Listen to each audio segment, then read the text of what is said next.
All right, I'll call the meeting to order. Please do the roll call. Chris, Here. Heather, Here. Sarah, Here. Joshua,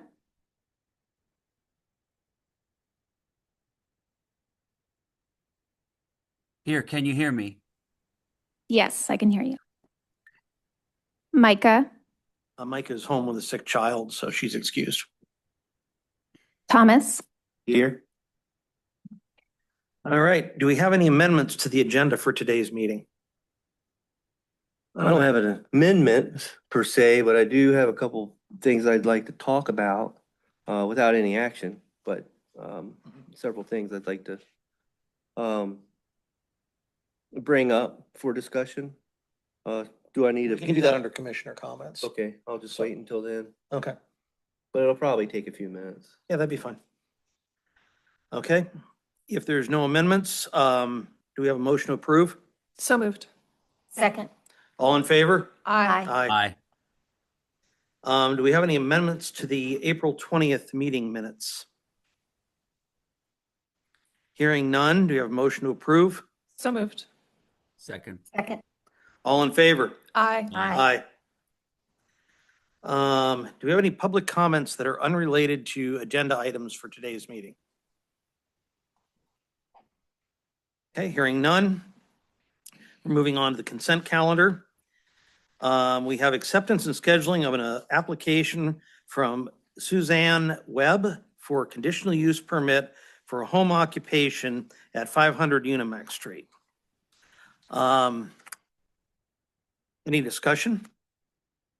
I think it looks straight. There's no Yeah. discussion. I'm just saying it looks straightforward to me. You just need a, Yeah. if you're going to have discussion, then you need to move it out of consent calendar. Okay. But Yeah. at this time, you would just make a Yeah. motion to schedule for the next Do we have a meeting. motion to schedule? I would like to move to schedule it for the next meeting.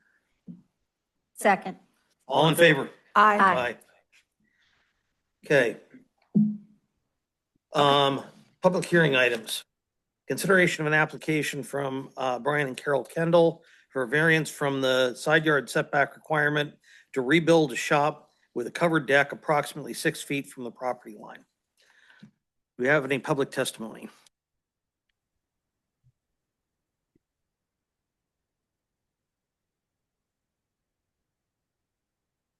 Hearing none.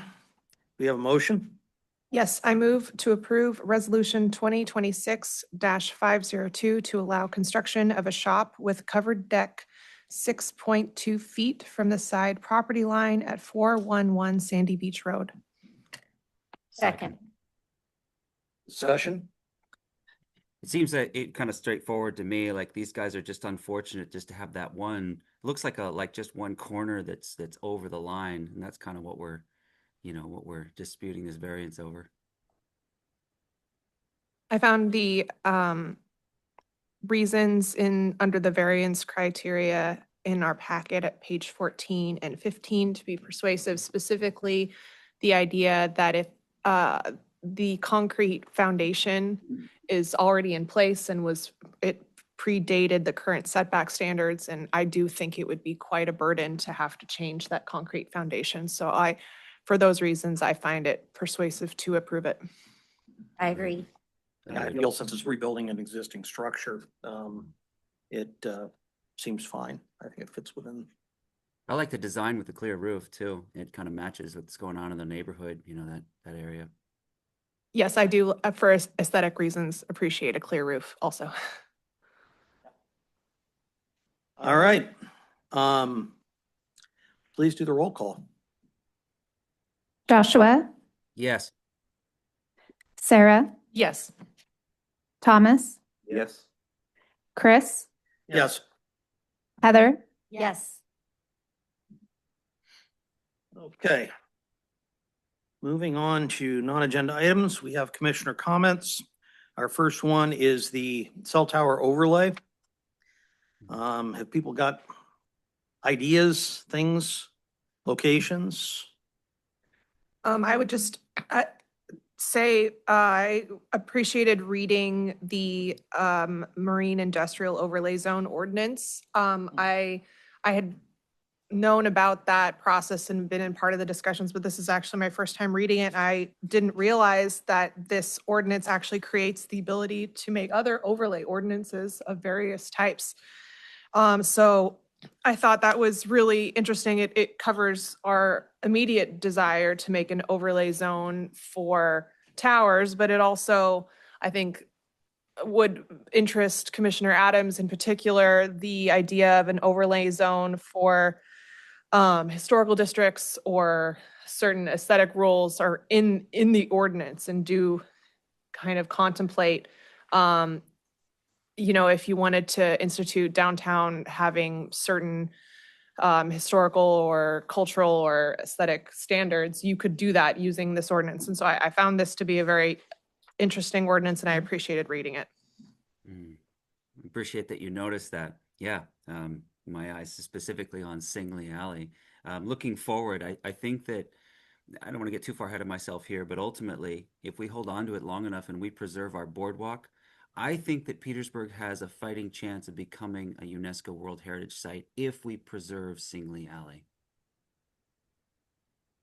And the overlay is one way that we can take a step toward saying that we want to preserve our history that way. Yes, good point, Commissioner Fine-Walsh.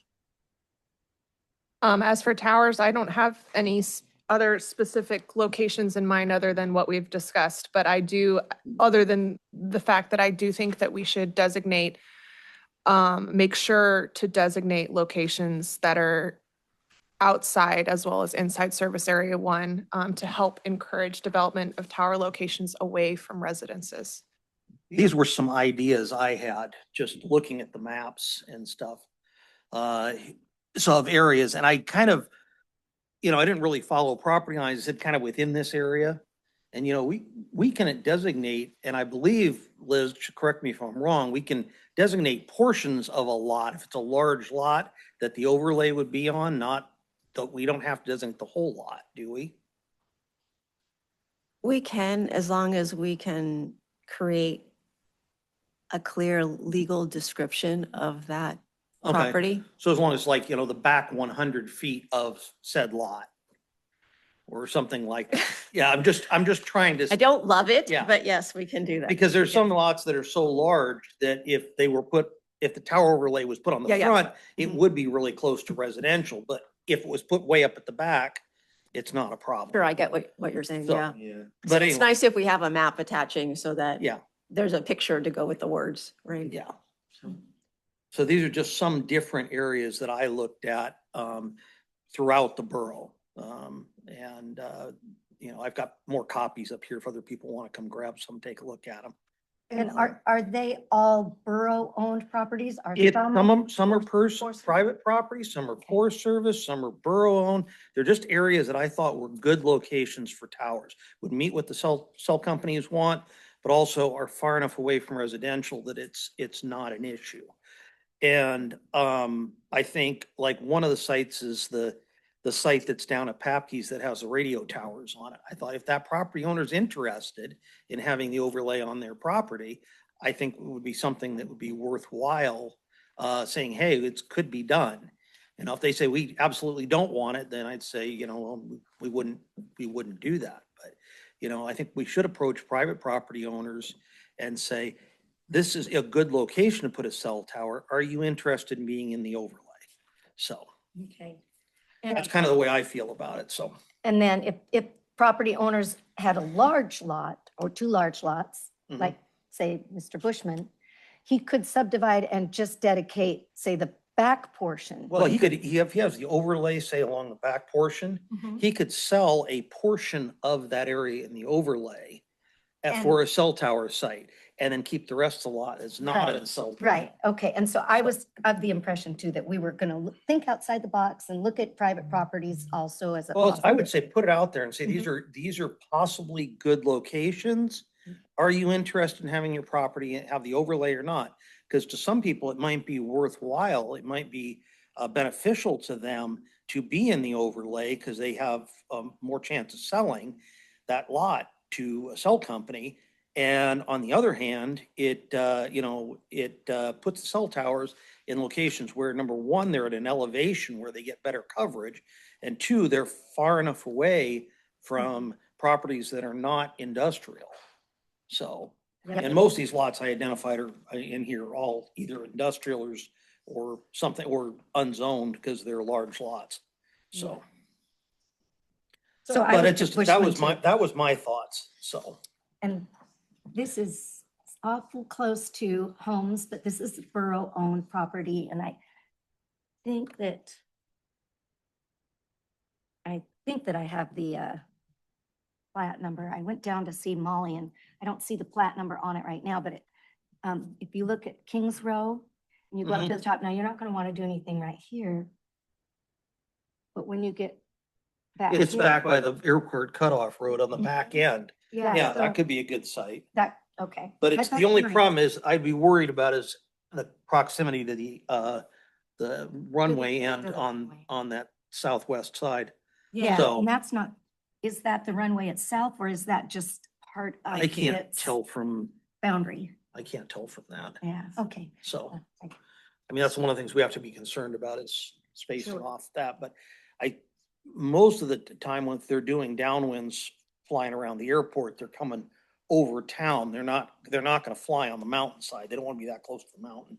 So putting towers on that side, I don't think it'd be a problem. And as long as they're far enough back, you just gotta meet that FAA setback. So, And then we talked about the Bushman property, and then there's this Forest Service property here that's kind of right alongside Rock and Road's property near the Scow Bay Loop Road. yeah. And did you have a I picture think of there's, that? I think that's part of the area I listed. I thought. If you, there's, maybe- you see, I went across the back of all of those lots, starting with the rock. I went Okay. basically here and drew across the back of Yep. these lots. There I see where we. So I said, if we said the back so many feet of all of those lots, Okay, great, then. so. you And then the other There's side, We've multiple identified the copies same here. ones, good. So, I'm pretty sure we can include the state land right past it as kind of an additional area. yeah, Something that I noticed when we were out looking at these sites, you could clearly see the mountain and where a tower nested up against the mountain.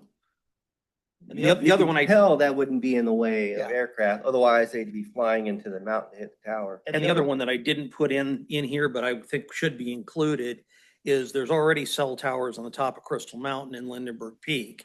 And those areas should be set up with the same, as part of the overlay, because if they want to put another tower up there, it shouldn't be a problem.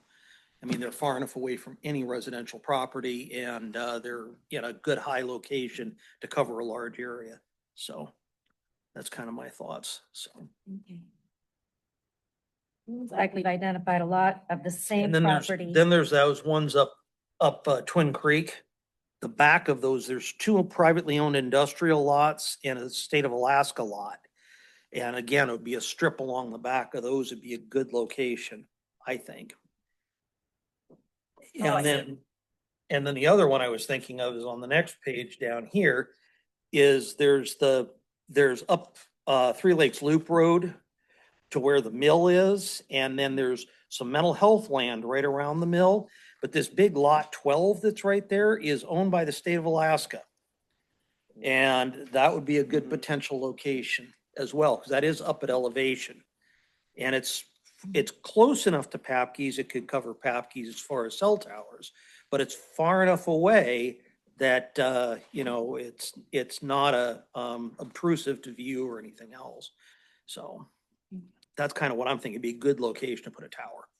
So Liz, we've kind of identified a lot of the same properties and maybe some of them that Joshua did last meeting too. So what is the next step?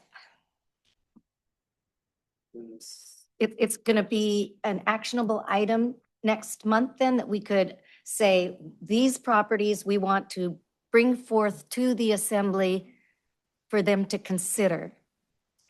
So we need to create an ordinance, like the sample one I gave you. Yeah, If these are, these are the properties that you want, I would need a listing of all the properties that you want included in That's, those. I just brought in this as an idea Okay, of areas. but We'd have to go through and identify. Yeah, I the would need, properties. clearly Yeah. identified which properties you want included so Okay. that we could create a map that shows the overlay and which properties are in, and then be able Yeah. to create legal descriptions for each of those properties. And then you need to create what's actually going to be allowed in that overlay.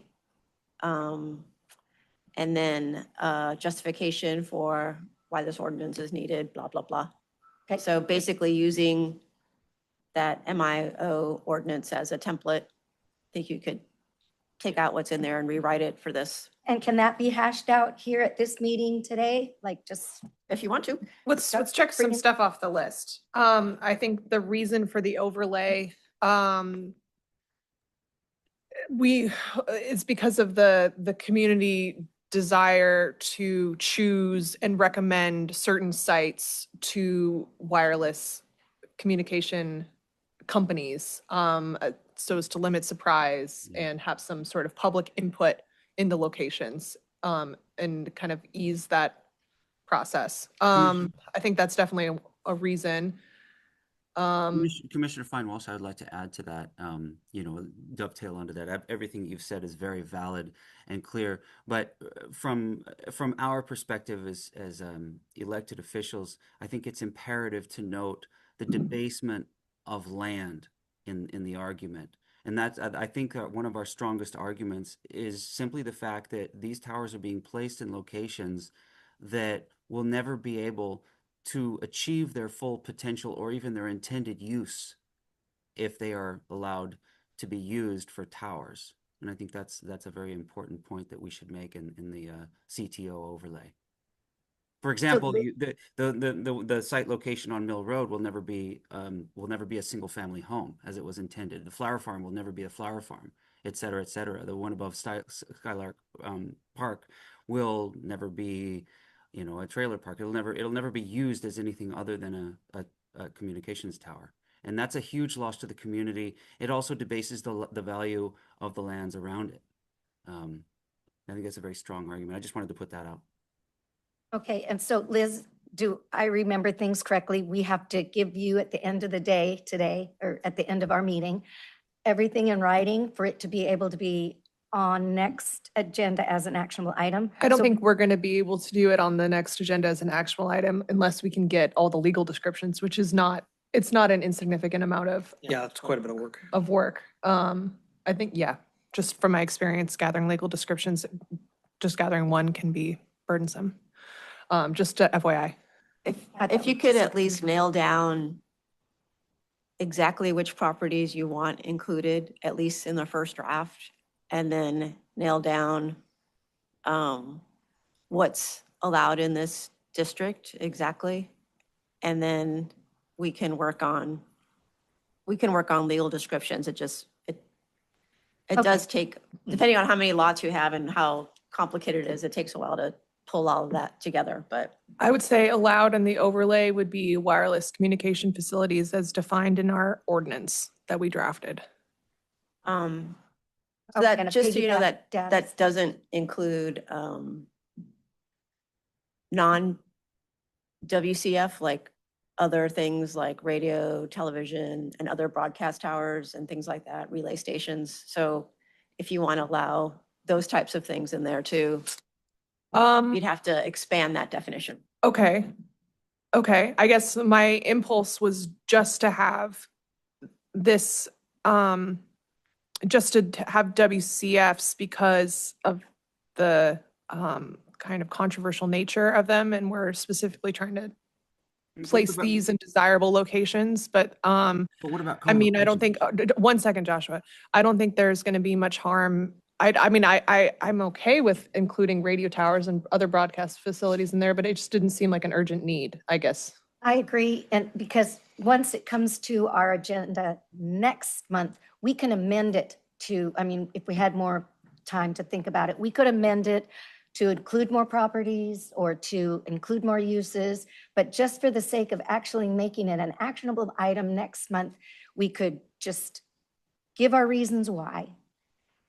give some of the major properties to identify, which is really easy to do if we go to the borough's web map viewer. You can see parcel numbers, you can see addresses and things like that. And I think that would be a fine legal description at this point. I would think also Liz say, agrees. sorry, just before No, It's not, but that's okay. Again. if they're you can- identifiable. Yeah, as long as it's identifiable. A legal description, you have to go to the recorder's office and it's a whole kit and caboodle. But I think but for today's purpose, that could suffice. it sounds like Liz is going to let us off the hook. I would say, before I forget, another reason for this overlay is the Telecommunications Act does not permit municipalities to totally ban towers. And so that's a big reason why we're doing this. It also makes it easier for them if they do want to put in a tower, they can go and look at the map and say, obviously, these are the locations the borough would like us to put cell towers to give the most setback to the residential and everything else, but it also is properties that have good locations, and then they can pick off that list what will meet their needs the best. So I think it's kind of a win-win. I if think we so can Make too. it work out. I think title specifically mentioned that in one of the sessions that if we had a list, they would have just picked from it. And I think if you know, maybe what we need to be doing is saying, okay, we like this lot, but the south 200 feet of this big lot, we would say would be in it. And then if we can get the full legal description worked from that of how it would work, but we can kind of figure it out because a lot of these are big, you know, square lots or kind of even odd shaped, but we can say a strip along this side of the lot is a good location. We probably also need to know what the setback we have to have off of the airport is. So, because that's going to, on a lot of these lots here, that's going to tell us which of those lots would be good lots to put into the overlay. And because if they're, you know, if we're limited by being too close to the airport, there's no point in putting them in the overlay. So. Well, we can start with putting what we think we should put in there, and then, like you're saying, next month, should we find out that that is not appropriate, then we amend it to take it out. If we've accidentally put something in that won't fly with the FAA. Yeah, we can always change what that distance is. But that's any of those lots along the mountain over there, I think would be a good location to put stuff in. There could be a strip along that whole side behind the airport. Pretty much around the mountain. Yeah, and then going south along the industrial lots above Scow Bay would be a really good location. So. Okay, so what do you need us to do first, Liz? Put in writing what we just now discussed about the reasons why we want the overlay? Well, I think you gave a couple of reasons already, and then this is some ideas, or is it what? It's just, it was some ideas Yeah. of properties I thought would be good. Okay. So, for So- locations I thought. So then just tell me what you want included in there. Okay, so we need to should we get together, you know, each person get together the lots they think? Do we want to do that right now? Let's do as much as we can right now. Okay, Agreed. so, I mean, if we can get it kind of figured out of which lots and go from there. So, My first instinct is just to include all the lots that you show here. well, it's like on this lot up by the Baylor facility, the stuff up closer to the Baylor facility is probably the area that would be the best. That's the reason why I kind of split that. You know, the line doesn't go cover that whole lot because otherwise you're getting down closer to the residential. I And think then that- Tom and I would agree with you on that one. So, but if the area up by the Baylor facility, there's already power up there and everything else, it'd be a great location. So, and then there's that lot right to the south of the Baylor, that's a little tiny lot. And then there's the big kind of odd shaped lot that goes around that one. But again, how close we can get to the airport is the big question there. But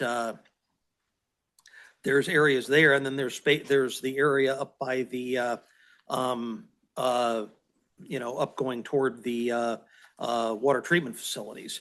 And, I only took part of that lot, and some of the other ones, I just kind of, because that whole area is, I'm not sure what other people's thoughts are on it, but I think if you have a good portion of that area going over toward the rock pit behind the airport, that would give them a lot of different choices of what would be good locations.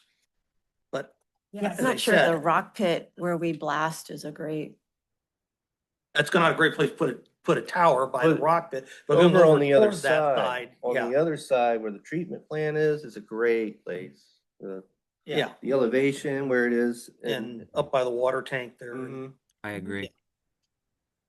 So that big lot where the water tank sits and up the front part of the treatment plant, you start getting blocked when you go further back on the lot with the treatment plant by the mountain from parts of town. So again, you cover one side of town, but then you'd have to have a tower on the other side of town as well.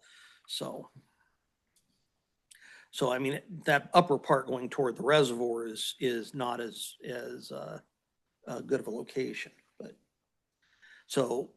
You start Yeah. getting a little Yeah, bit. but we could identify all of those lots. We just, over where the rock pit is, we obviously don't want to put a tower in the rock pit, but, I don't know if it's a great advantage, but behind the water treatment plant is land that is owned by the borough of Petersburg. There's a sliver of it, not just that corner there, and that's what Tom and I were looking at a month ago. Just a thought. I don't know if it's I think right next to state land, is it? That lot? well, according to the viewer, the one I'm looking at, the property that is, the Reservoir Road property is state of Alaska, even where the treatment plant is, according to the viewer. And I'm looking at it right here. And then, yeah, and the water tank is also, well, no, we're looking at this right here. Isn't one of those lots Sorry. ours? What? Isn't one of those lots part of the borough of Petersburg, near that area? Petersburg Borough owns the ones up by the Baylor facility. But according to this, the one with the water tank on it, which pretty much all of that lot would be a good location for towers, except for maybe a little bit on the north side. But that is it says Alaska state of on here. Okay. And then What the water makes it- treatment property is Alaska state of. Begs the question, do we want to do it on city land, or do we want to do it on state or federal? What's the best? I think state, federal, or city is all, would be good locations. I mean, they would have to negotiate with the state to purchase or lease or whatever for those areas. But, they can choose which place makes the most sense to them. And I remember Micah saying that she reached out to DNR and they seemed very willing to help us find state land properties that might fit our needs. I agree. I think it's interesting connecting to the data center conversation. At least I read that our marine industrial overlay does not apply to private property, it applies to borough owned only. And if it did apply to private property, we'd be having a different conversation with a non-marine use at the Ocean Beauty Cannery. So I think there's a lot of benefit for many different reasons for having an overlay applied to not just borough land, but private property, state-owned, et cetera. I would strongly disagree. the overlay does apply on certain private lands. It's just lands that were at one time in borough ownership and leased, but got sold into private hands more recently. But I don't There's a think, handful of parcels that are private. and but- I would assume some private people would be have objections to that.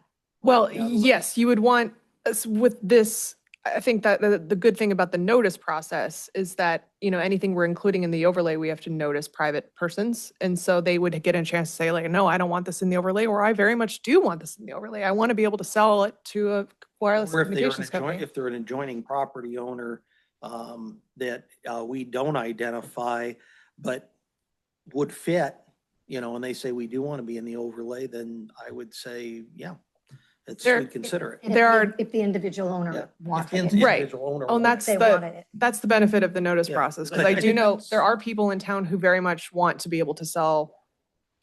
And there's some very much don't. So it's good to get it in writing.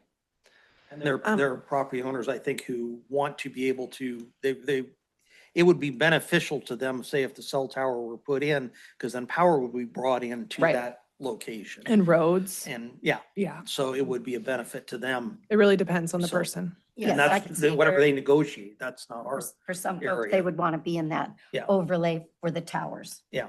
So that's just kind of the things I see. Yeah, Right. Liz, I'll just keep in mind that the zoning continues regardless of who the owner is. Right. So if it changes hands, and there's no obligation on the owner to put a tower just because they're in the district, in the overlay, right? Yeah. So you could True. have the property in an overlay, but it's ultimately going to be their choice on whether or not to do Yeah, they- it. So it gives them an additional use that their neighbors may not have, but it doesn't require them to do anything. right, they can always say, I don't want to sell it to the cell Exactly, company. yeah, So, but a future owner might have a different perspective on Right. it, so I wouldn't necessarily just leave it to the property owner, because it really impact them unless they want it to. yeah, Right. so. And what impact would it be, you know? May not be a good fit for Well, some people. Maybe if they sell their home and a new owner may come in and change it later, so. So it's not does set the in stone. overlay give the borough government more say over how a private landowner can use their property versus how they already can? Say you own industrial land and you're not in the overlay, but you become in the overlay. Are there some uses and some privileges that you will lose? I don't think so. No. This is just additional. It's just additional. It's just that Yeah. your property has the right to put in a cell tower at that location. It's kind of Uh, a right that everybody has, you know, industrial now. property owners have Right. right now, Right, but they're gonna lose it right. when we pass the wireless ordinance, Right. and then under the overlay, they would get it back, Right. so. It doesn't obligate landowners. I realize it doesn't Yeah. obligate them to a tower. It's That like it wasn't- is now. Yeah. It's like it is now. It would just give them the right to sell property to a cell tower and have a cell tower put in without having to go through the whole conditional use process or anything else. So, which would make it simpler and would also encourage towers to be in locations we want them to be. So Okay. I think it's a plus situation. It is a plus Um, situation. Just one minor thing to think about here. Once we do develop the CTO overlay, that means that if you're in it and you're a private property owner, that means that your neighbor can put a tower in, you know, what would be next to your backyard, and that's just one of the minor implications of this. Just moving forward. This is why it's so important that we're thinking as hard as we are now about the placement of the CTO. Yep. Okay. So up by the Reservoir Road area, have we got any other properties we want to identify?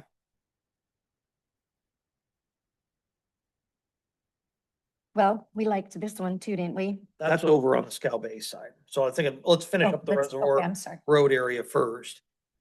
So we've got like half of the lot that the Baylor facility's on, the back, the south half. We've got most of the lot, I would say, basically up to the same location on where the Baylor facility is on that odd shaped lot. That other little borough lot that's right next to the Baylor facility.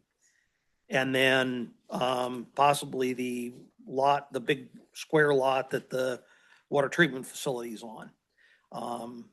And is there any other lots you guys can think of in that area? Are we talking just what's in the red square? Are we talking No, we're talking kind of, everything? yeah. Okay. So if we took the Baylor facility lot and split it down the middle and then cut off the one little piece of that odd shaped lot that would line up with the half of the Baylor facility I'm lot. not saying it's not serious. And then this little lot, Okay, so basically this is kind of what I'm looking at here. And then Are you drawing it on something? I'm just drawing it on my map. I'm just kind of, Okay, so I'm, as I said, when I was doing this, I was doing it quickly. So I just kind of drew a square and said Mm, stuff in this area. But yeah. I'll just say, I was just asked to Yeah, mention so- that putting it near source of water is not a great choice. Like near, I would assume near the treatment plant, which has got an open well, Why is that, Liz? uh, Merle, if you have a comment, please feel free to approach if you would like. Oh, but if you have to, get you on the mic. Yeah.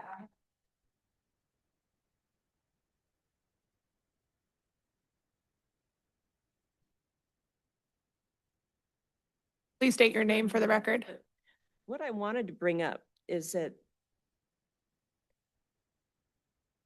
cell towers impact lakes and streams primarily through biological effects on aquatic life and the physical risk of chemical contamination from tower infrastructure.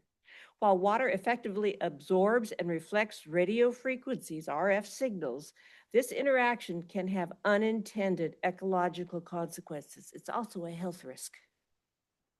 And If you could state your name in the microphone, Merle. Thank you. I'm Merle Hammer.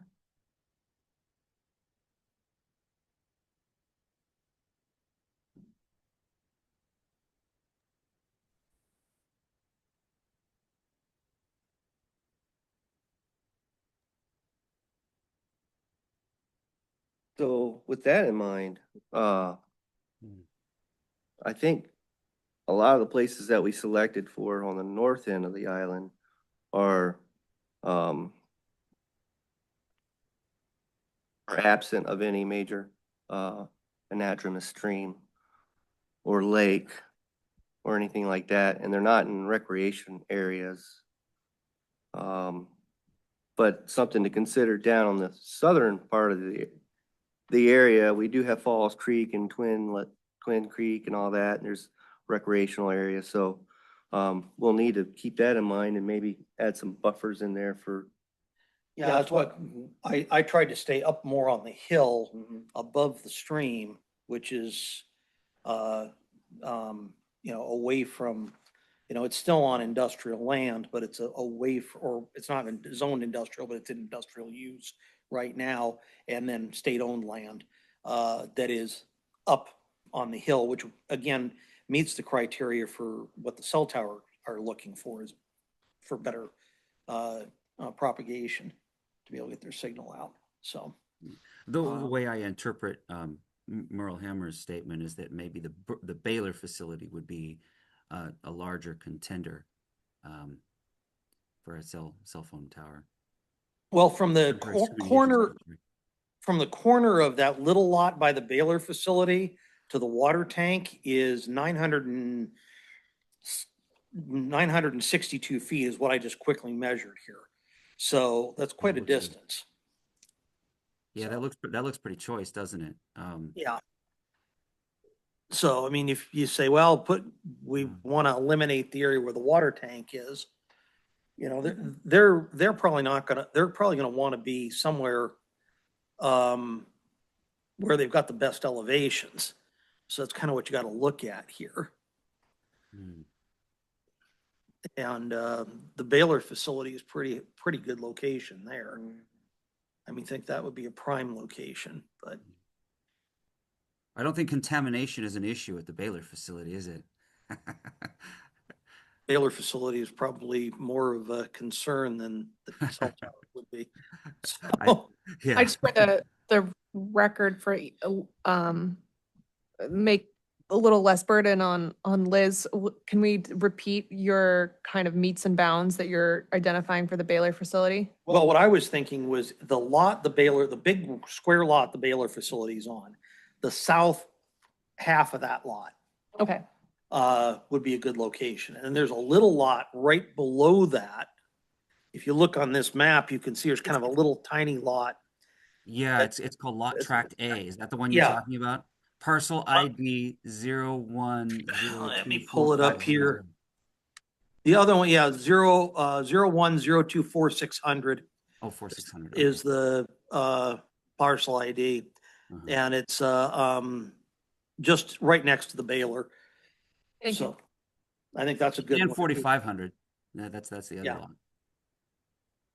Yeah, the other one I was thinking 01024 100, the bottom half of that, the south half of that, which is where the baler is right now. Yeah. But there's also a lot of ground around the baler that could potentially be used. So, Right. And that's high ground too. yeah.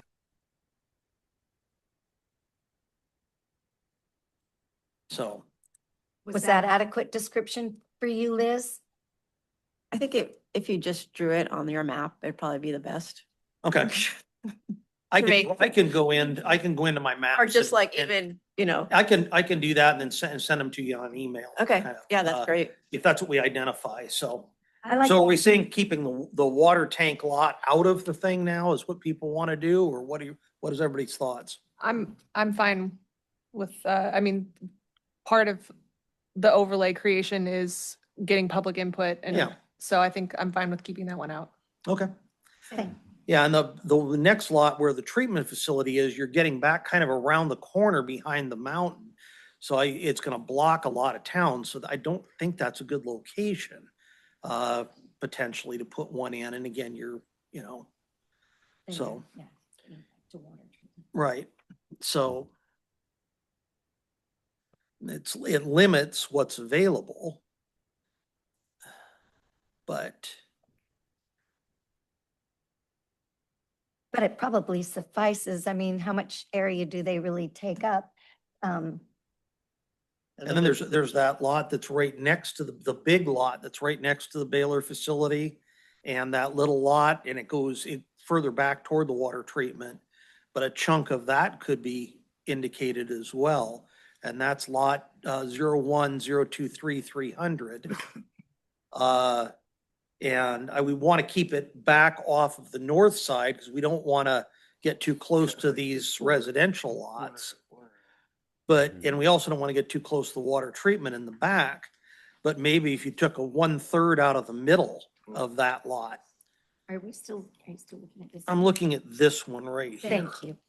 That's the one that I was mentioning earlier on in the conversation. The one that's part of that's the lot that's actually behind the water treatment plant, and it goes uphill on the east side.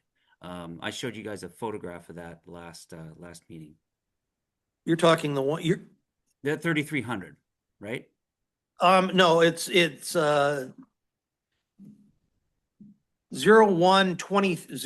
012302300. Yep, that's the one I'm looking at. Yeah. That's Petersburg Borough owned land. That was the one. Petersburg Borough owned land, I would say about a 1/3 out of the middle of that lot. Yeah. Just for reference, that was the exact spot that I showed you guys in the photograph in the last meeting. Yeah, Yes. so, I mean, that would be a good one to put in. So, And it has the advantage of the uphill slope, which faces downtown Petersburg. okay. Right, Tom? What do you think, So- Tom? Yep, no, that was a great spot. Yeah, I think those would be some good locations to put in. And then, is that all we want to talk about over on the, kind of north side? Because then I think we'd move to the next one would be the lots over kind of above Scow Bay. Would be the ones to consider. And I mean, I've showed some of them, but we can go over to that area. And there's some, I didn't do the whole area. There's quite a few lots there that could be good ones too.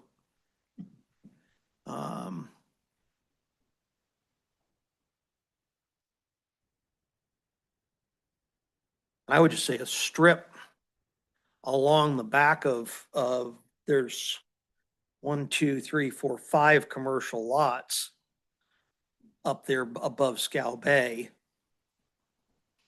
I just wanted to And briefly direct your attention to lot parcel 01143,800, which is U.S. Forest Service land. It's a very large lot, but it's an Yes. uphill slope. I just wanted to direct your attention to that. yeah, that one could be part of it. The whole, yeah, Yes. That's this one. and its here. entirety. Yeah, it's this one right here. Ravens Roost Hillside, you guys. Yeah. Then Yeah, And- that's all. But That's those, state I land. think those industrial lots that are in front of that, a strip along the back of them, and say, you can have the right to, put the towers in there, because that was private property. It gives them some choices. They can go to the Forest Service or they can go to private property owners. And it's, I think that would be fine. So. But I think that big lot, there's a couple areas down by, past the rock pits where it gets pretty close to the highway and to private property, to residential property. So I think there might be a concern on parts of that lot. Changes. I just noticed that there's a conspicuous absence of GCI and Title Network in this conversation, and I'm wondering what they would say. Yeah, to those okay. particular locations. So that's- Well, this one, good grief. Is that, or is that all? That 143,800 is a huge lot, the Forest Service. Also, they're gonna need electricity to whatever space we choose. Oh, the number's the I'm same. thinking these lines are for, No, that's just, Guide. those are section lines. This is all one great big lot going all the way Yeah, I down think you're here. right. I think It's all listed as 143,800. It's right here, Tom. Yeah, it's a huge lot. Yeah. This is all the Huge Forest lot. Service. 01, Mhm. 143,800. Yeah, and I think that one, because that was part of the land that they traded. So I would say on some, we'd have to limit that lot to some degree. We would- Because otherwise it's gonna have Oh, definitely. it'd be right up on the back of some residential lots along the highway, down south of Scow Bay.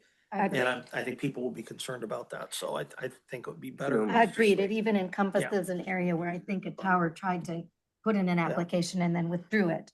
So Mhm. I do agree we would have to designate portions of 01, Right. 143,800 Forest Service. Question, what do these communications companies require to build a tower? They need like 220 electricity, things like that. Do they need to be close to power infrastructure, that sort of thing? They would need to have primary power run to the site so they could put in a transformer and be able to run their equipment. And they need access, so they need a road. Right. Of course, they'd have to build that in some cases, but, Right. Maybe it's best it would be more enticing to them if we don't give them something that's way out in the boonies. I'm just putting that Yeah. out there.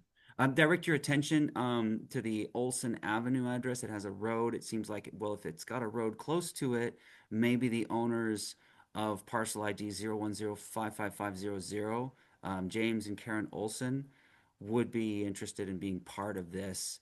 Or at well, least- those five lots there that are along, it's where the rock pits are, and then there's, Yeah.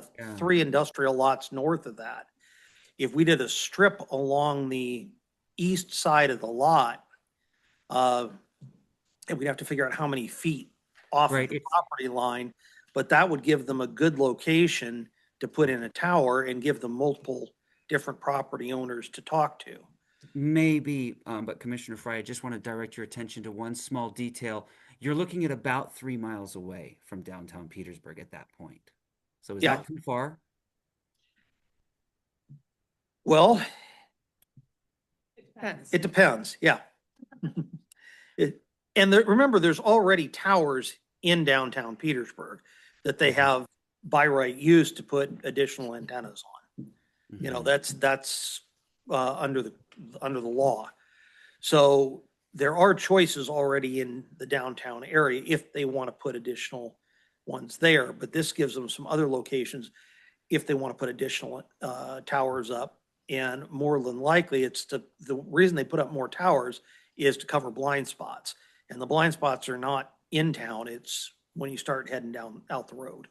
So, Right.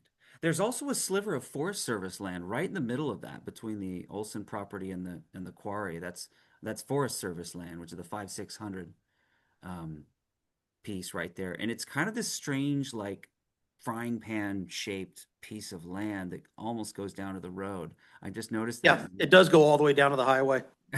I'm like, that's kind of interesting. And the Forest Yeah. Service has a really good system for doing land leases. Just thought Well, they can go along the back side of that. That was one of the lots that would be included in that strip. If we did a strip along the back, the east side of all of those lots, it's Mhm. up above the highway. It's, uh, far enough away from any residential. Most of the properties that are close down there are industrial. And Mhm. then the residential's right down by the highway. So, if we gave them the east side of all of those lots as part of the overlay, I think it'd be a good solution. Right. Plus you've got a road going right near it. So they Yeah. wouldn't, the Well, infrastructure and there's needs to be the many road. of those properties have access roads on, well, 3 of the 5 have access roads already built on them. So, Yeah. So that's this one. And then there's We're not Rock- gonna actually include the rock pits, right? I was thinking you could put them in there because eventually they're gonna have those mined out and maybe they would want to, but Mhm. that's, to me, it's, I wouldn't put anything in there right now because it'd be in their way. But if they wanted to have the right in the future, that's what I was thinking, but.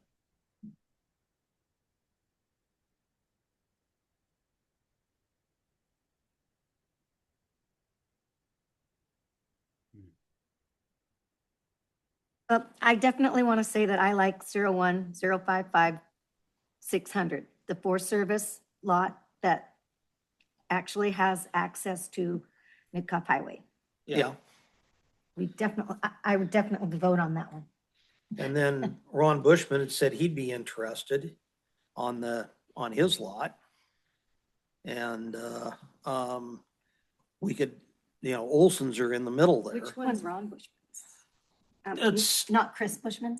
this, or not, what does it say here? Bushman, Chris, sorry, Okay, Chris, that- I'm on the this is wrong, two- I'm in the wrong, I saw Bushman, I said Ron. Sorry. It's two lots that I thought. Yeah, but this one up Works. here, yeah, I think got this one too. But that's getting down closer to a residential area.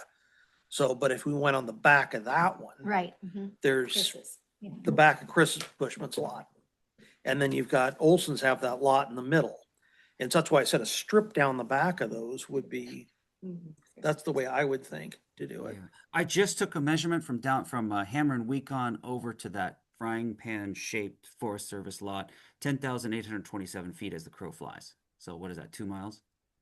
I think that's doable. Yeah. What was their requirement, Tom? Were they 2.5 miles? Is that the range of the communications towers? That's what Title Network was saying that they needed. So yeah, do you think they'd be amenable to this? I don't know why not. They've got pretty good access. Yeah, plus if you add the land on the other side of that, Hmm. keep going that way, then kind of opens the door for other types of towers, ones that don't need roads. They can Yeah. put their, like they have on mountains where they're just by themselves. And I would say also the north end of that, 143,800, the piece that is right above, Chris Bushman's lot. And then potentially even going back further along the mountain there,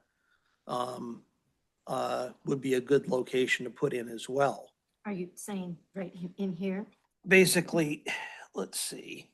No, I was saying if we went on your map, we went something like that chunk here and then all the way across here like that. Okay, still on the 800. And maybe even this piece too, Right, okay. because that would give them all kinds of property up there behind the airport. Yep, and which it's is- still on the it's- 800 Right. for service. It's on that lot and it goes, that would give them a nice big chunk behind the airport on the west side.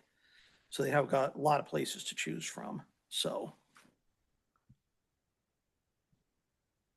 That, So. Okay, Chris has a road on one of his lots. Yeah. It's about a mile long. Yeah, and it's, even if they decide they need to improve, it might be a benefit to him if they improve the road to get in there for access to the cell tower. It'd be worth, Yeah, even You if know. they go beyond his Right. property to this one you just identified. so, You could probably add Island Ventures, yeah. John Murgis, I know he was interested in. Where's his lot? He's Let's got see. all this right here. Yeah. Oh, he's got- yeah. He's on both sides of that road. Yeah, it's Yeah, got that one. Mm-hmm. Mhm. Yeah, although we don't want to put stuff, you've got a lot, this is residential in here, remember? So we have to put a line. in So there. we'd have to say like over here along the backside, Mhm. but I think, let's see.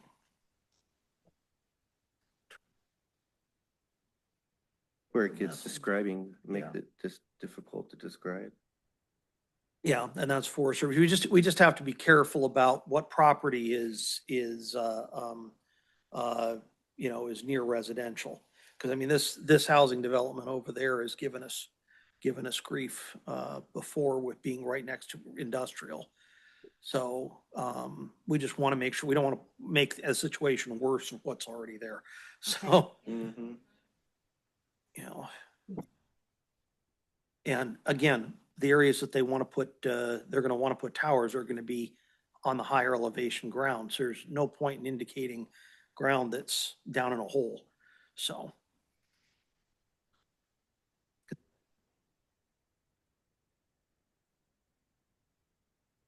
Yeah, so, anyway. Okay, are we kind of got that area figured out? Mhm. Got an idea here what I want to do on that part. I'll put something together for Liz on that area. Okay. Then there's those lots down by Twin Creek, up on the Twin Creek Road.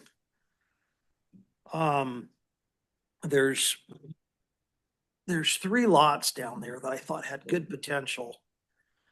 And I mean, there's other lots along the highway too that are big privately owned industrial lots that could potentially be locations if you think so, but I thought the Twin Creek area would be a good place. So there's the one lot owned by the mill, there's one lot owned by Baranoff LLC, and then there's a State of Alaska or University of Alaska lot.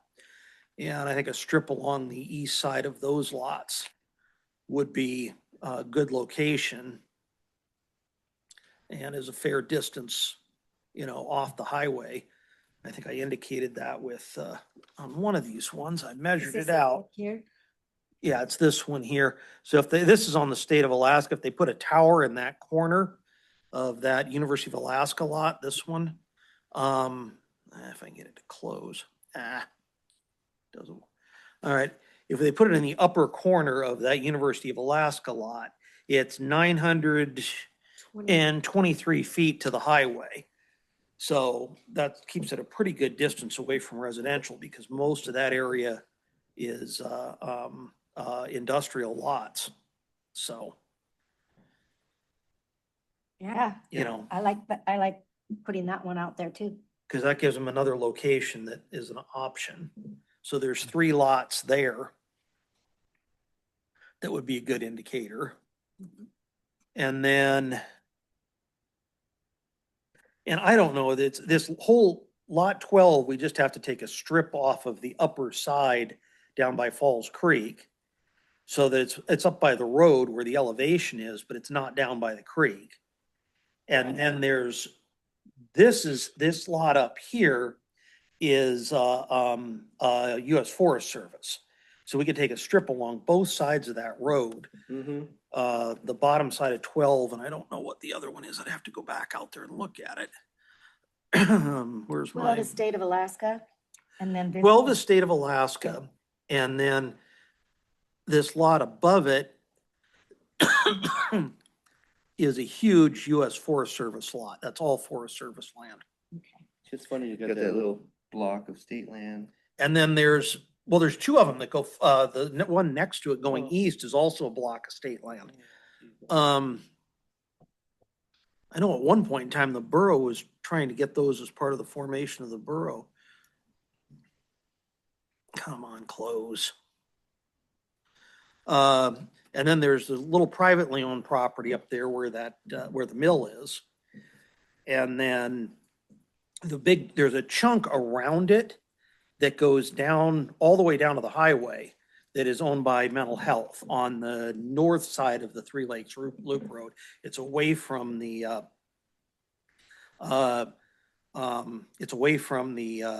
Falls Creek.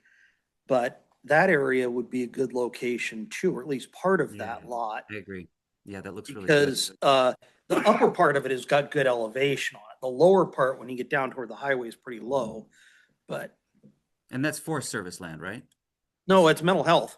Mental health. Oh, okay. So you're looking, So yeah, further in. It's state land there. So you've got Yeah, Forest Service land up above where the mill is and above where the two state-owned lots are, that are along Three Lakes Loop Road. And then you've got the chunk of Mental Health down there. right. You're looking at the 1100 parcel, right? The Mental Health parcel is 02081-100. Yep, that's the one. Yeah. It's kind of this odd, yeah, this sort of, I don't know, this like meat cleaver shaped lot looking, yeah, weird looking thing. It's sandwiched between Forest Service land. Yeah, that's an interesting sliver right there. Yeah, when they Close did to the Pepper's. trade, when they did the trade to the Forest Service, they hung on to that piece. Mhm. So I think they're planning on subdividing it at some point, but Boy, they're not giving those slivers off, eh? Mental health. I'm just putting that out there. They're spendy. so those are the kind of the areas I was thinking along there.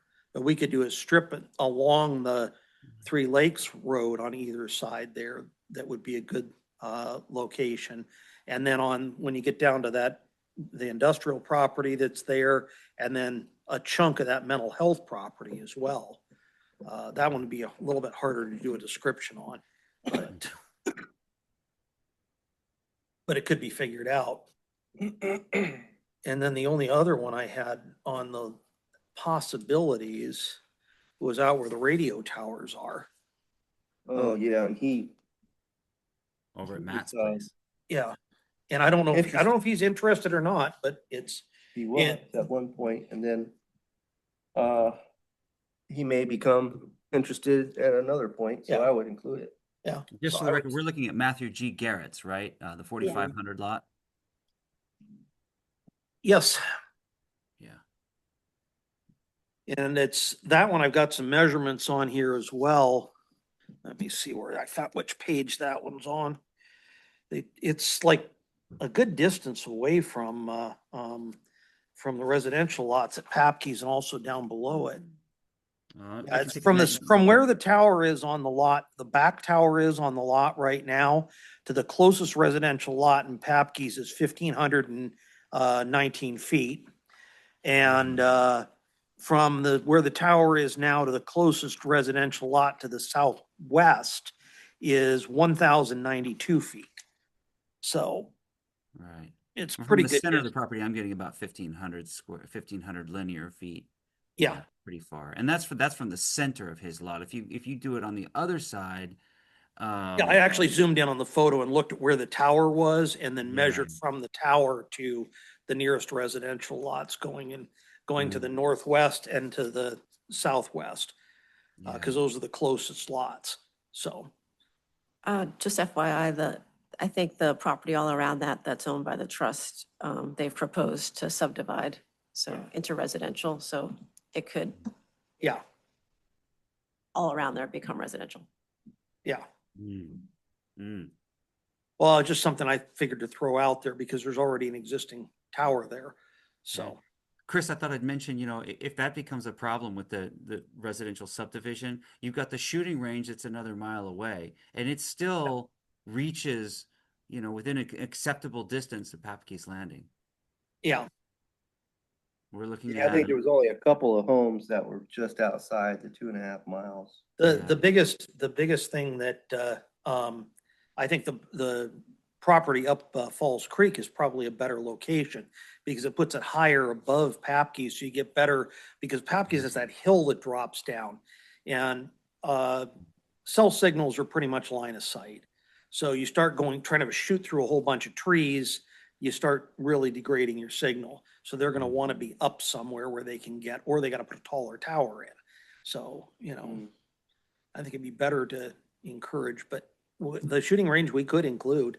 I don't have a problem with that.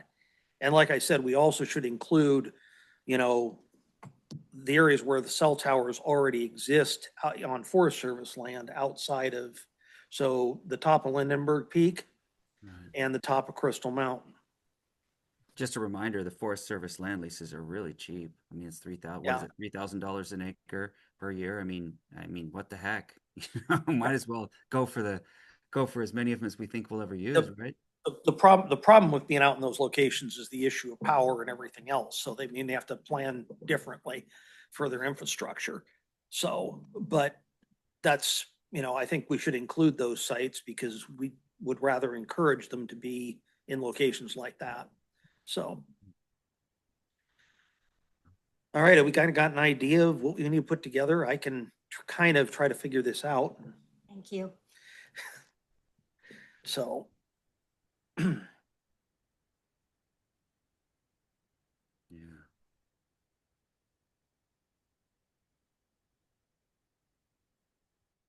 Solve for that, so I get those included. All right. As far as the language for the overlay, do we want to work on that? Or, I think am I wrong, Liz, that we've kind of said everything that we need to say for what we want in the overlay language? So all I have is that the principal use would be WCFs and then no development standards or anything. It's just wide open. Wouldn't it be the same as what we had said we wanted to put in the ordinance? That, remember how far away from this and that and everything else? We'd have to specify that, yeah. Okay, so let's specify that it is consistent with the standards set forth in our WCF ordinance. Okay, so if they can't meet those standards, and that standard, it's a conditional use permit process. So no conditional use permit process, but you have to meet these standards. If you can't meet these standards, then what do you do? In our ordinance, going back, it is a conditional use, correct? So do we want to put conditional use language in? Well, Our this is supposed to be overlay. easier. Right. It's supposed to, but Liz raises a good point because we don't necessarily want there to be no standards.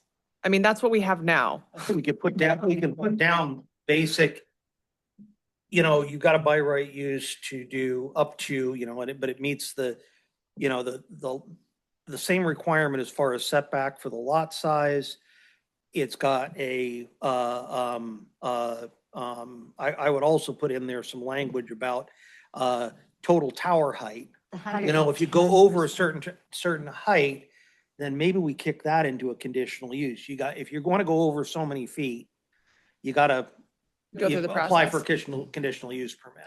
Okay, So that way, they're just things, anything that we say up to so tall, it's by right. Up to such and such a standard, it's by right. But if you want to exceed those, then you do have the option of filing for a conditional use permit and say, whatever it is, it's like, to meet our requirements, we got to go an extra 10 feet tall in the tower, and then it's up to us to say, yeah, we could probably do that, or no, we don't. So it kind of depends on. And we Well, so- also had language saying that 110% of the height of the tower Yep. was the distance you had to be From from the another from the property. property From lines. property line. So So, we would want that also, right. right? okay, so we can have our two requirements be for by right, the setback being 110% of the tower height, and the tower height being, I wish I knew the number off the top of my head, but it's the FAA tower height, that whatever they have. It's under 200. 200 feet, yeah, if it's over 200 feet, then you have to go through the conditional use process. That's what I would say, anything over 200 feet, they Okay. have to go through a conditional use permit. So anyway, that kind of would give us at least some, you know, So if we have 200, Feedback oh, on I guess it depends on tower height, never mind. So okay. Those sound good to me. And then the reason for the overlay being the Telecommunications Act, mandating that, well, setting forth that municipalities cannot ban towers. And the community wants input, and so we're meeting in the middle, I guess is the reason I see for this overlay. Also, I don't know if it was covered, but is to provide incentive to put these kind of buildings in places that are a better fit for the community. Yes. We're encouraging people to put the facilities in locations that we feel fit the community's desires. Yes. Away from sensitive areas. Mhm. Mhm. So, And to prevent degradation of our land use. so. Anyway, I guess that's what I meant by community input. Yeah. Kind of a catch-all. all right. Anything else we want to put in there? I think so. Oh, none from me. Okay. Do you guys want to This- say anything about co-location at this point? We could put in there that we encourage co-location. You know, Mhm. I It's- would agree with that. Co-location to a certain degree is already going to be a by right yeah, use, so. yeah, but it's just like I don't think it hurts for us to say we encourage We it. could put that in the whereases if we Yeah. wanted There we to. go. Okay, Yeah. because otherwise I don't know how to Right. write that in. Yeah. Yeah, it's just like, Whereas co-location being encouraged. yeah.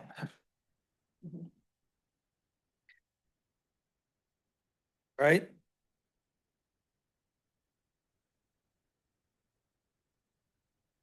Or the next commissioner comment section about the data center ordinance. I have just kind of some principles that I would like to see in an ordinance that we create that are pretty limited. I appreciate the detail in Anchorage's ordinance, some of which we should probably implement in ourselves. But the three things that I really want to see is that we only allow edge small scale facility data centers, that we only allow closed loop cooling systems. And the third one that we, and this is based on Director Hagerman's comments, that we could only probably support one data center at a time for a power load. I would like to see that in writing, that we have only no more than one data center in the borough at any given time.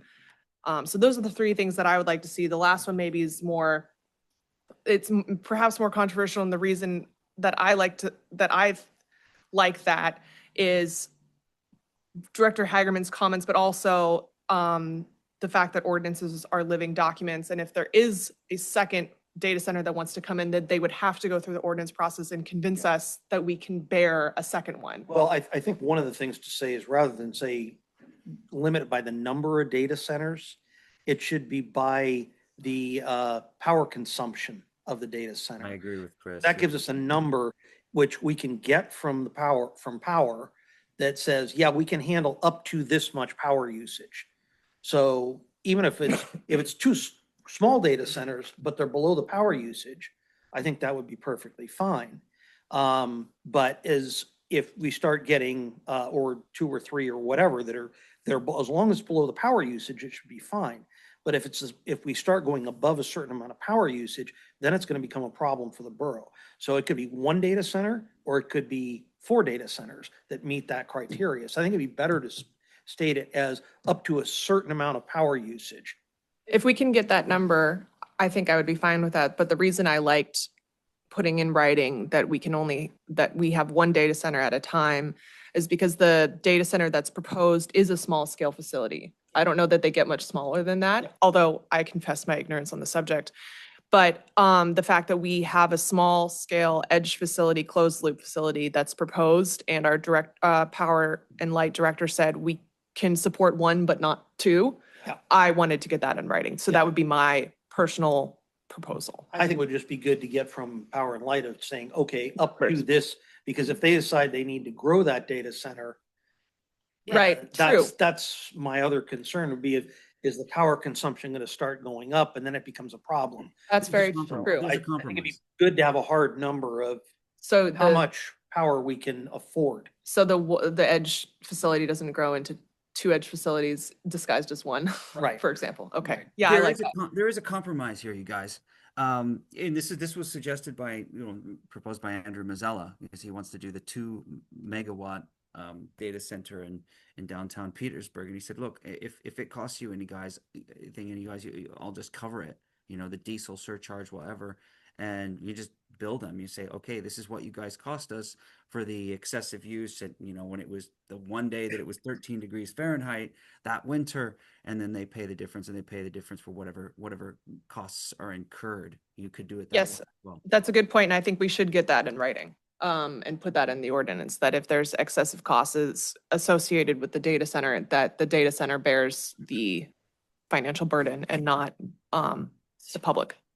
I really liked your comment, Commissioner Fine Walsh, about closed loop systems. This is really important because a lot of data centers use up a lot of fresh water. This was a subject of large debate and even near revolt in the country of Chile. I won't get into that. But yeah, the tower cooling systems can be really resource dependent. The two things that data centers use the most of: fresh water, not water, mind you, but fresh water, and electricity. Electricity we seem to have in some relative abundance, but we can't take that for granted. The thing about water in a closed loop system is it's far less an issue. And there are types of like ethylene glycol that are edible. So we think about the toxicity in that. We certainly don't want certain types of coolant fluids that contain PFAS. This is kind of a rather large debate, especially with the larger data centers down south that have immersion cooling systems for their ASIC chips. Those are not something that we want, and we definitely would want to consider putting that in writing. I think the most important thing to note in the debate about data centers is not how big they are, but how they are cooled and what systems are using cooling. I have one other point to make about cooling, and that has to do with the Finnish model. I think that we should be looking at our brothers in the northern and the Norse countries, Finland especially, because they do something called district heating, which basically means you don't lose the electricity that you're selling them. You get it back in the form of heat. I just want to put a pin in that, but that requires a little bit of infrastructure change and some work on our part, which I think the data centers could be on the hook for doing. After all, they need our buildings to cool their ASIC chips in a district heating setup, and we need their data centers to heat our buildings. It's a great symbiotic relationship where we get paid twice. I think another, Mr. Yes. Chairman, yeah. Liz, My understanding is that Power and Light is working on an ordinance to address the power issues, so it might be in your interest to wait and see. wait and see what they come up with. That's Yeah. wonderful. That would be great. Yes, because they would have the technical know-how to speak to specific power limitations that they would then be, they'd be enforcing themselves. Yeah, I think it's an idea of trying to bolster their ability to actually enforce those things and say no if they need to say no and when they can say yes. So Awesome. That's my understanding anyway, so. but I Well, I'm haven't seen very anything. glad to hear That's that, and good. I'm more than happy to defer to their expertise on the subject. Because, yeah, it's certainly not my area of expertise. I think as far as, recycling the heat from the servers, there's a large building they're planning on putting the server farm in, and it's not going to take up that much space. And if they would like to put in the infrastructure and heat other parts of the building and lease those out to other businesses, I think that's what we should encourage them to do rather than try to make it something that the borough is involved in. So, I mean, to me, it would make more sense to, let them try to recoup some of their expenditures that way. It's something that might work, and it might be a win-win for the whole borough as far as being able to get more space available for business that has a cheaper heating solution. Yeah. So- Chris, allow me to just make a comment here. I think that there's a greater opportunity here than even Andrew Mazzella realizes for district heating. The district heating model, if you're using something like distilled water, for example, which is the greatest amount of specific heat, that's 97% efficient. That means electron for electron, you're getting 97% entropic recall in the form of heat from your electric demand. That's enough to heat 10 commercial buildings with ease and have some left over. That's what I mean when I say that the city might want to get involved in this. It's an enormous opportunity. I also think that certain types of coolant systems, like, for example, when using distilled water, that do not produce toxic effluents, they're closed loop, we should think about green lighting some of these coolant systems just to encourage people like Andrew Mazzella to include them in their plans. Like, oh, this is what the city wants us to do. And then, we think about what can we do with this discharge heat before Andrew Mazzella, for example, decides to install a coolant system when he could be heating our buildings instead. We heat 11 months out of the year in Petersburg. That's kind of what I'm getting at. That kind of does sound like a power and light Mhm. department place to start. About 10 commercial buildings with one data center. I don't know that this data center is going to be of the size to put out that much heat, but I'm just running the numbers when I'm looking at 2 megawatts. I mean, how much your electrical heat load in your house, for example? I could be wrong too. It could be more complicated than that.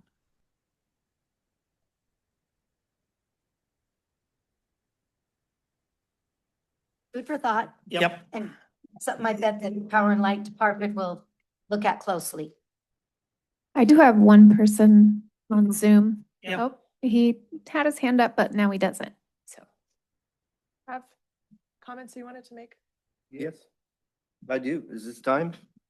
The last 6 months or so, we've been dealing with these towers, and a lot of people learned a lot of new things about towers and what they do, and there's some safety concerns that come with the towers. Also, what has come out not too long ago was a study on the proportion of sick people per capita in each town, and Petersburg is very high on the list in Alaska.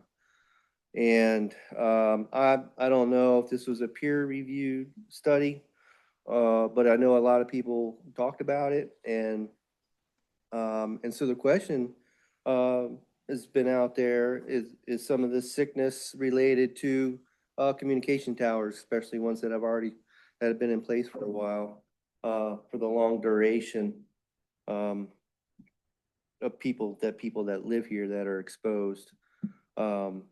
We don't know if there's any kind of relationship there, but people want to know if there is a relationship. And so I don't know how to go about doing this, but I think the folks in the hospital have that information. I know they can't release it due to HIPAA, but I know that they have it.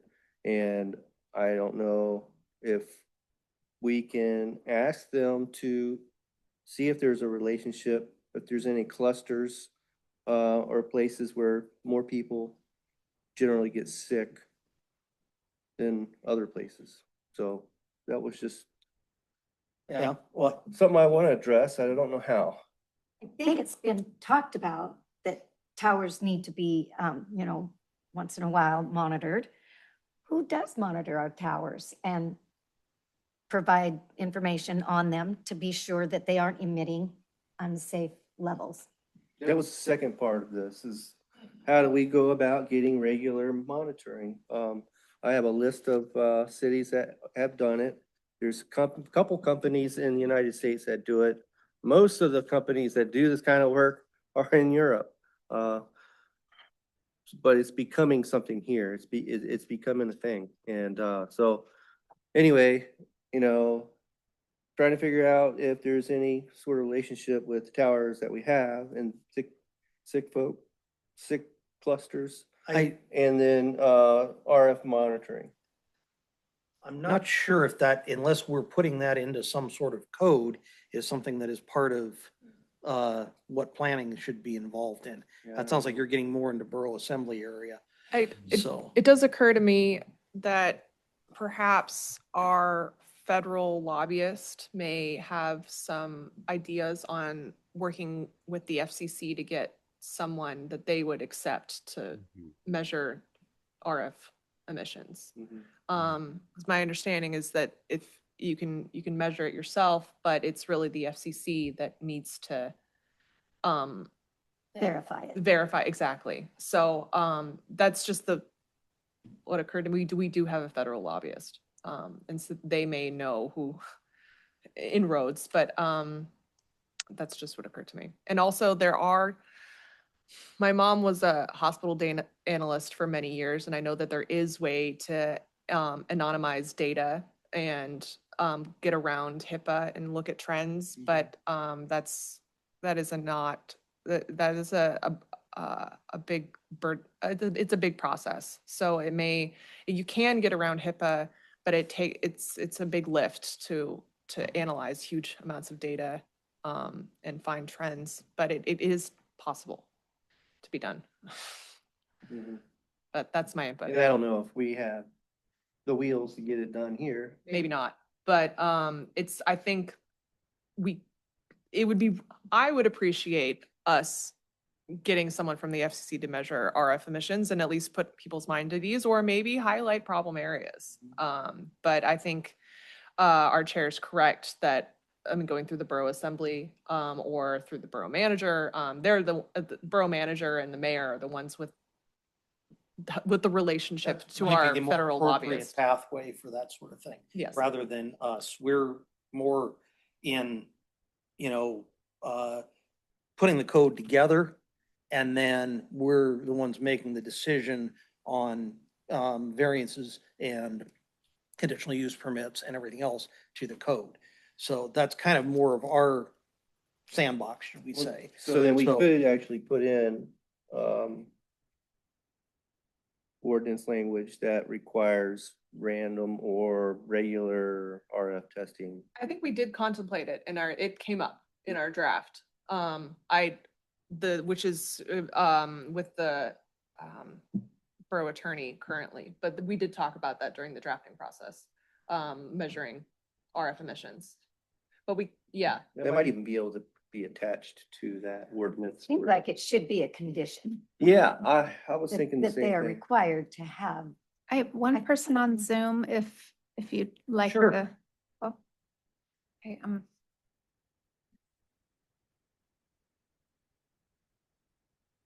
Can you hear me? David? Okay, sorry. Yes, we can. Okay. A quick review. I apologize. In regards to capturing waste heat, it is, and in my experience, and I'm guided really by comments by a friend who's a civil engineer that is very much advocating for this. There are physical limitations to where that waste heat can, typically you have to have a cluster. And the fact that this cluster then would occur around, an old cannery site is probably not realistic to be able to fully utilize or even expect that there would be buildings there. In regards to the ranking of Petersburg Borough in relation to 28 other boroughs, there are Petersburg does rank, and this is age related as well, because of course the older you get, the more likely you are to get rates of cancer. It ranks number 6 out of 28, and this really needs to be investigated. Just in the under the situation of anecdotal information demonstrating that there is a cluster around the existing 27-year-old cell towers over the school. And in regards to more than one data center, to quote Alan Greenspan's testimony to Congress, he basically referred to what was going on with the stock market crashes of 2008, as well as earlier in the 90s, that there was an irrational exuberance of the market, and he truly regretted the mistake that he made in regards to thinking that there wouldn't be, especially under the conditions of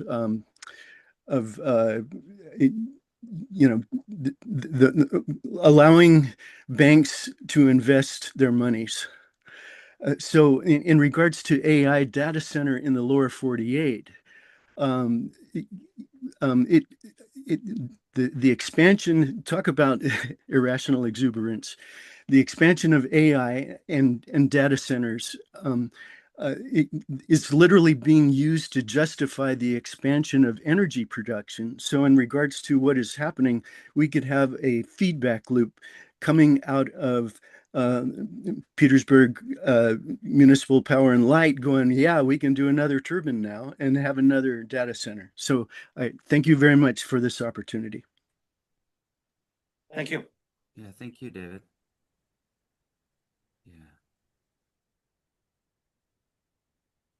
Yeah. Liz, do you have any other comments or any comment on this? Not on this. I think we'll be having a meeting in June and just curious if we're gonna have a quorum. I should be here, yeah. Yes. Yeah, great. That would be fabulous. Thank you. I'll be here if I can.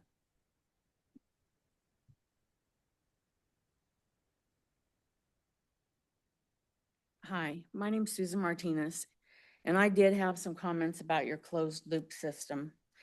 I don't know if Andrew Mazzella has identified how much water he is going to need to initially charge his closed loop system, or how big his closed loop system is going to be. But initially, a closed loop system, a one-time charge, can take up to a few thousand to tens of thousands of gallons of water just to initially charge it. And that is going to depend on, number one, his pipe length, his heat exchangers, and the number of chillers he has in his design.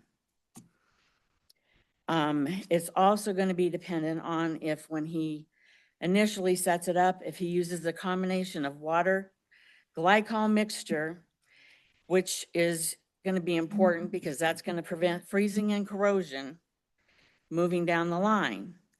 But he also has to take into consideration, this isn't going to be the only time he's going to have to draw on water resources.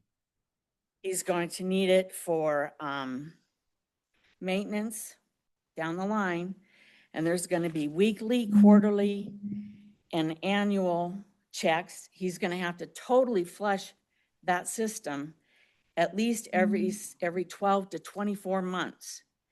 My question is, where is that going to go when he flushes it? Because when I was reading through, it doesn't have anything saying that he's going to utilize the Petersburg sewer system for that runoff. Where is that runoff going to go? That's a very big question. It can't go out in the bay. So that's something that needs to be found out.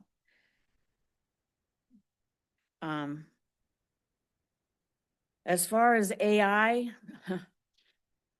that was another thing. But back on just on the data center itself, the edge data center, there are challenges, or there's cons to that data center itself, because number one, there's physical security risks, which when I was having a conversation with Andrew Mazzella, he said there were no cons to this design. That's not true. There are. First of all, there's physical security risk. An edge data center facility located like in an office building or a warehouse is likely to lack rigorous protections to discourage physical intrusion. Any physical access controls that exist are usually easy to defeat by using tools like saws or crowbars. So if somebody wanted in there, they're going to get in there. Risk of interference attacks. If somebody wants to attack an edge data center physically without breaking in, they could use a method like intentional electromagnetic interference to damage the IT equipment. They could also simply just shut the power off to all the IT equipment or the cooling system itself. And in many cases, the edge facility lacks backup systems for those resources. Has Andrew Mozilla presented any backup to that edge data system at all to prevent any of those things from happening? Because if he didn't or hasn't, it could totally cripple everything in this town. Lack of staff resources. Edge data centers are typically not staffed on a regular basis. As a result, if an attack occurs, there may be no one prepared to respond immediately. So what can happen if nobody's there to respond? You could be bad. And fewer monitoring resources, because edge facilities usually have limited infrastructure, resources available. They may not be able to support robust network monitoring or firewall equipment, making it more challenging to detect or block network-based threats. The conclusion to all that is ultimately solutions available for securing edge data centers are limited. Making sure they don't advertise the location of the edge data center to any threat actors. Most importantly, you should always have a backup solution in place in a traditional data center. And then the IT, there's a lot of problems with IT. Cigna, Healthcare, and United Healthcare right now have many lawsuits. There doesn't seem to be any accountability for the AI making healthcare decisions for anybody's healthcare. Once AI is implemented in the healthcare system, that AI is in there with you and your doctor, and it can make decisions regarding whether you get healthcare or you don't. And there have been patients that have actually died, and there are active lawsuits out there, and you can get out there and you can see with Cigna and United Healthcare. And there is nobody accepting responsibility. The people that created the AI platform, the United Healthcare doesn't want to accept responsibility. The doctors, the hospitals, they don't want to accept responsibility. That's pretty scary when you think about it. I don't want AI making decisions whether I can get healthcare or not. People got kicked out of extended care facilities because AI said they didn't need to be there. That's scary. And they died. We're all in a bad spot right now because it could happen to any one of us at any given time. We need to think about it. We need to think about some of these other things too. Sometimes we need to take a step back. We need to look at all of the things. When somebody's sitting here putting a bum's rush on us to make a decision, it's not always a good decision. Thank you. Thank you.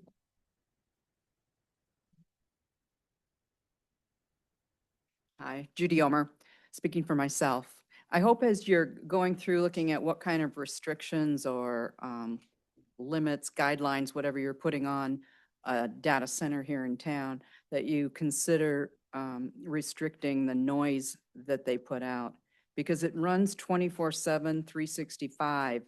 It's not like, you know, there's too loud of a song on the radio or something. And it's the kind of stuff that can make people psychotic. And I think that's a real concern here, especially in the one situating like it's right downtown. The other one was some of the concerns that Aaron Hankins from the fire department brought up. And should something happen, and it does, no matter what they're saying about, oh, these are special batteries, What do we need in order to protect our community here, the people and the buildings in it? So I think that's a serious concern, again. So thanks for the diligence you're taking in this and trying to protect the people here in Petersburg and the lifestyle we've been able to enjoy. Thank you. I just want to Thank you. note for your interest, the